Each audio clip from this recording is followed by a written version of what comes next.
anyone who has ever played 5th edition has likely heard of the worst spell in the entire game, True Strike. Wow, that was weird. Anyways, it's not alone. There's actually a bunch of spells in D&D that a lot of people agree are typically useless. I mean, XP to level 3 even did an entire video of useless spells. And those guys did a very good job of summing up good use cases for those spells. But this video is not about that. No caster feels good or has fun having to pick the spell See Invisibility. So I got to thinking, how can we make spells that are typically called bad and make them not bad?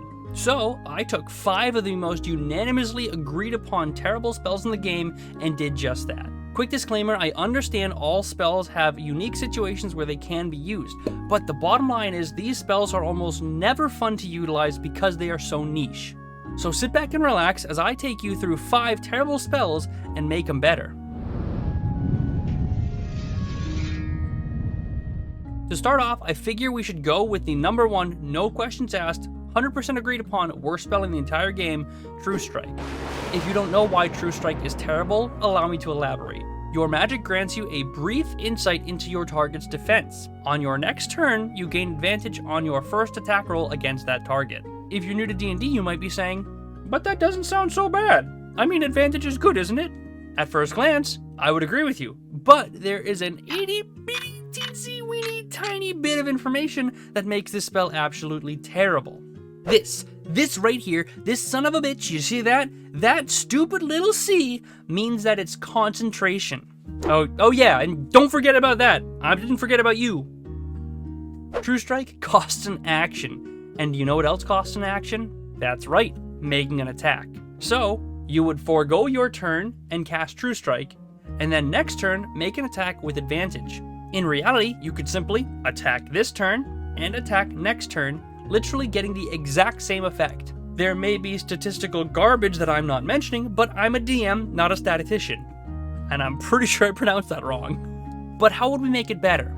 Well, since it lasts until the end of your next turn, just simply remove concentration and make it a bonus action. That, however, might be too strong, since it's a cantrip and a caster could theoretically cast a big level spell and then advantage it on the same round. So I would also make this a burst level spell so casters could only use a cantrip on the same turn to gain advantage. Aside from that, I think that's really all it needs to be a feasible spell.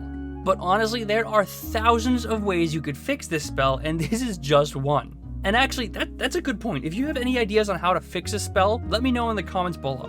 I'm sure other people would appreciate your ideas, and I would love to see what you come up with. Moving on to the second spell on the list for today, we have the cantrip Friends. And no, I didn't take this because I have no friends, so stop asking. Anyways, this spell charms a creature that isn't hostile towards you for a minute, giving advantage on all charisma checks made against them. This lasts for a minute. However, at the end of the minute, the creature knows they were charmed and becomes immediately hostile towards you. So, it's not so much friends because, you know, they kind of attack you if they're prone to violence, which isn't good. And 1 minute is not a lot of time, especially if you're trying to socialize or converse with someone. The nature of this spell is a little trickier to fix because it can very, very easily become overpowered since it does not require a save. I have potentially 2 fixes for this. The first fix would be to increase the duration to 10 minutes. That's it. This would give the caster enough time to converse and discuss without making it overpowered and encroaching in the charm person wheelhouse of things. The second potential fix to this is simply add a wisdom save after the minute for a creature to realize they were charmed. That way, you still get the advantage with the charisma checks, but it's still a risk since they might realize it after the spell fades. I kinda like the second option better because 10 minutes is a long time for free charisma bonuses, but hey, I'm just the idea guy, it's up to you what you want to do with it. So yeah, that's Friends. Kinda wish I had something like that in real life. Anyways, moving on. The next spell on our list is probably on the list for one of the top 5 worst spells, and that would be the spell Witch Bolt. This spell is often thought of as a noob trap, tricking newer players into thinking it's good because it has a d12 damage dice. The spell creates a beam of crackling energy that hits and deals a d12 damage. It has a 30-foot range, and once it hits, the connection is maintained, and you can use your actions on each of your turns afterwards to deal another d12. That doesn't sound too bad, right? Automatic damage, you just have to use your action, no roll, pretty good, right? Well, let me explain. The range of Witch Bolt is 30 feet. All an enemy has to do to break that connection is simply walk away from you, and that connection is gone. Also, it requires an action to re-deal damage on subsequent turns rather than a bonus action. Other spells like this in this kind of similar wheelhouse are things like Heat Metal that use bonus actions. Since it's a first level spell, it's competing with other spells like Chaos Bolt and Chromatic Orb, all of which roll 3 dice minimum for damage, making a single d12 feel really bad in comparison. So how I would fix this spell is make it deal 2d6 each time it inflicts damage, and change the damage to a bonus action rather than an action on subsequent turns. I would also probably add a strength saving throw for creatures that sometimes can move out of the 30-foot range. This would deal significantly less damage than Chromatic Orb, and it's 3d8 damage, at least up front. However, since you could deal damage over multiple turns, it would quickly outdamage it. And since I left the 30-foot range in play, it's still a risk for casters since they have to stay pretty close to their target, meaning that they could easily be targeted by melee combatants. This puts it on par with the damage of level 1 spells without outshining other spells like Heat Metal with a larger range. Alright, moving on to the 4th spell on our list, we have another cantrip called Blade Ward. Man, there's a lot of cantrips on this list. Anyways, this spell costs an action and grants the caster resistance against bludgeoning, piercing, and slashing damage dealt from weapon attacks. Resistance halves damage, so you might think it sounds pretty good, and honestly, this one is one of the better spells so far on the list. But it doesn't feel fun to use, since you're using your whole action when you use this spell, when in reality, you could simply take the dodge action or the disengage action and run to get out of the line of fire. But I find that the solution to this spell can very quickly become overpowered or worthless depending upon how much you adjust it. Make it a bonus action, and there's no reason the caster can't use this every turn. Make the spell last a minute, requiring concentration. There's a chance then you'll get hit and drop it immediately, thereby reducing the reduction of the original spell. So this is one of those where I would actually change a few things about it. First, I would make this spell a bonus action. This alone would make it very overpowered, since the caster could effectively get resistance against weapon attacks every single turn as a bonus action. Which leads me to my second change, increasing this to a first level spell. This would balance it out so a caster can't have permanent resistance, but I still feel as though it could be better. Third, I would change it from bludgeoning, piercing, and slashing from weapon damage to just bludgeoning, piercing, and slashing damage in general. This is mostly a verbiage change, but it's important to clarify.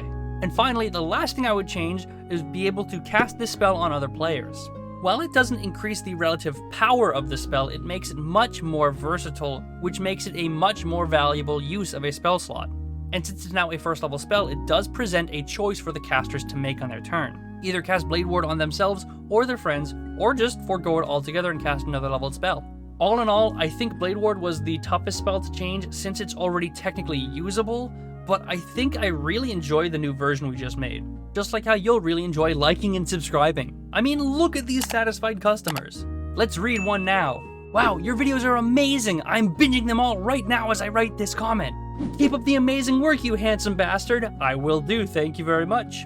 I love you. I love you too. And if you want to have even more fun, you can go check out our Patreon. We give out special rewards like Discord roles, access to all of our homebrew we use in our live game, and even a tier that allows you to create an NPC in our custom live game Behold This Crit that goes live Friday at 7:30 p.m. EST.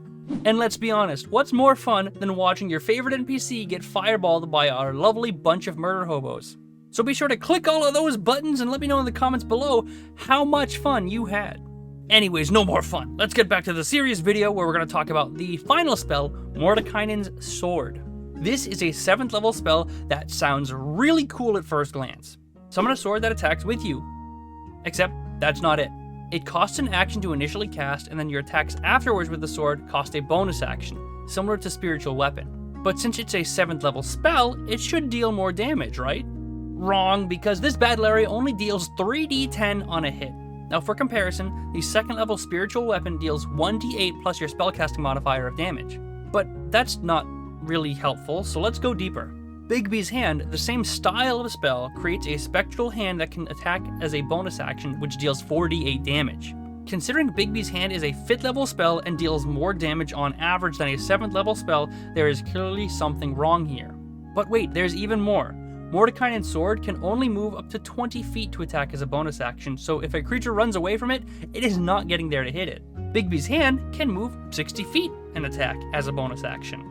So not only does Bigby's hand deal more damage, it also can move significantly farther. And I'm not done. Bigby's hand also has versatility in 4 different types of abilities it can do, whereas Mordenkainen's sword is just a sword. I didn't actually realize how bad this spell was until I went to read it specifically for the script, and now I'm irrationally mad about how terrible it is. For comparison, other 7th level spells like Crown of Stars work the same way, with an action to summon and bonus actions to attack, only Crown of Stars deals 4d12 on a hit with a range of 120 feet. There is absolutely zero reason to take Mordenkainen's sword over Crown of Stars if that's the type of spell you want. Anyways, that's enough complaining, let's make the spell better. So let's consider the other spells we spoke about. The 2nd level spell Spiritual Weapon, dealing 1d8 plus a spellcasting mod, the 5th level spell Bigby's Hand, dealing 4d8, and the 7th level Crown of Stars, dealing 4d12. This clearly places Mordenkainen's sword as roughly a 4th level spell, but that's not what I'm going to do. Instead, I'm going to make 3 changes to make the spell cool. First, I would make it a 5th level spell, like Bigby's Hand. Since its sole purpose is damage, I would do just that. Only I wouldn't increase its damage roll. Instead, I would give it a multi-attack property. Giving it 2 attacks per bonus action spent increases the damage output and highlights the entire purpose of the spell being damage over Bigby's Hand, which has much more versatility. And finally, I would bring its movement speed to 60 feet to match that of Bigby's Hand. And that's how I'd fix Mordenkainen's sword. Again, these aren't perfect fixes, they're just some ideas I had. So if you have any other thoughts on how to fix these spells, let me know in the comment section below. If you haven't already, I would also really appreciate it if you subscribed. We post new videos every week and go live every Friday at 7:30 p.m. EST with our live game. Also, if you're interested in spells and videos like this, I have made a bunch of videos like this in the past and linked them in the description below if you wanted to check those out. Anyways, that's all I have for today. Thank you very much for watching. I hope you enjoyed, and I will see you on Friday.